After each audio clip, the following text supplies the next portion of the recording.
পুজোর আগেই মাথায় হাত পূর্ব বর্ধমান জেলার কাটোয়া 2 নম্বর ব্লকের বেশ কিছু এলাকার চাষিদের। গত কয়েকদিন ধরেই লাগাতার বৃষ্টির জেরে কাটোয়া 2 নম্বর ব্লকের করুই গ্রাম পঞ্চায়েতের করুই ও পাজোয়া মৌজার অন্তর্গত নতুন গ্রামের মাঠে বন্যা পরিস্থিতি হয়েছে, যার জেরে ভাসছে প্রায় কয়েক হাজার ধানের জমি। চাষিরা জানান, নতুন গ্রামের পাশেই মাঠে রয়েছে ব্রাহ্মণী নদী। সেই নদীর জল পাশ দিয়ে যাওয়ার জন্য একটি ক্যানেল আছে। দীর্ঘদিন ধরে ক্যানেল সংস্কার না হওয়ার জন্য জল জমে যাচ্ছে। সেই কারণেই চাষের জমি জলের তলায়, ধানের জমি জল ডুবে থাকার জন্য ক্ষতির আশঙ্কা করছেন চাষিরা। তারা বললেন, আমরা ব্যাংক থেকে লোন এবং ধার দেনা নিয়ে চাষ করেছি। যদি সরকার থেকে ক্ষতিপূরণ পাওয়া যায় তাহলে কিছুটা সুরাহা হবে, তাহলে দেনাও শোধ করতে পারবো। পূর্ব বর্ধমান থেকে রাহুল রায়ের রিপোর্ট, সোজা কথা নিউজ, পূর্ব বর্ধমান। কি হয়েছে কথা? এটা আমাদের করুই নতুন গ্রাম। কয়েকদিন নিম্নচাপের জেরে যে বৃষ্টি হয়েছে, বৃষ্টিতে আমাদের চাষি ভাইদের দেখুন সমস্ত জমি জলের তলায়, কেমন ক্ষতি হয়েছে দেখুন। আর এই যে আমাদের এদিকে এই যে নদীটা আছে, ওই নদীটার সংস্কার 100 দিনের কাজ যেগুলো বন্ধ করে রেখেছে সরকার, তার জন্য আমাদের কোনো কাজকর্ম করা যাচ্ছে না সরকার থেকে। সেই জন্য এই নদী নালাও পরিষ্কার করা যাচ্ছে না, সেই জন্য আরও বন্যাটা আমাদের বেশি হয়ে যাচ্ছে। আর এ নিয়ে আমাদের মোটামুটি 4 বার বন্যা হয়ে গেল। এইভাবে বারবার যদি বন্যায় যদি চাষিদের সমস্ত চাষ বা ধান যদি নষ্ট হয়ে যায়, জলের তলায় চলে যায়, তা চাষি ভাইরা কী করে বাঁচবে বলুন?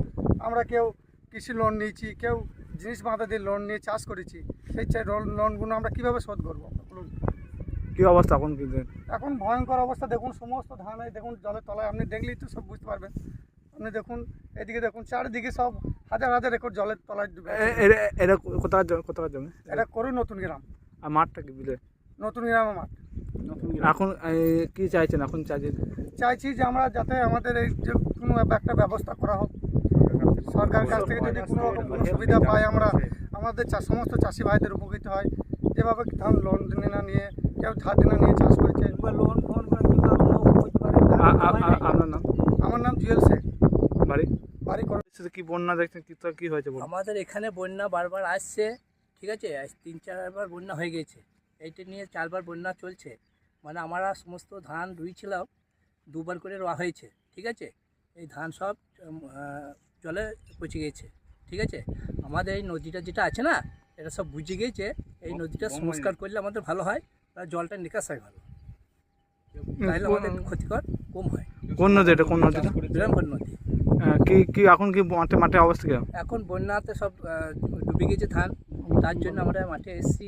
ধান সব তলায় চলে গেছে, এর জন্য আমরা মাঠে এসে দেখছেন এই অবস্থা? মাঠে এসে দেখছি অবস্থা। এক রাতের জলেই তো বন্যা হয়ে যাচ্ছে, শুধু নদীটার জন্য।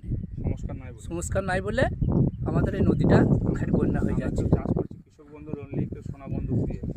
হ্যাঁ, বলছি নদীটা সংস্কারের দাবি চাইছেন? হ্যাঁ, নদীটা সংস্কারের দাবি চাইছি। তাহলে এরকম ভয়ানক অবস্থা হবে না? ভয়ানক অবস্থা হবে না আমাদের। আপনার আমরা কিছু কিছু চাষি বাঁচবো, যে ধানটা কিছু পাওয়া যাবে। আপনার নাম? আমার নাম ঝন্টু শেখ, বাড়ি? নতুন গ্রাম।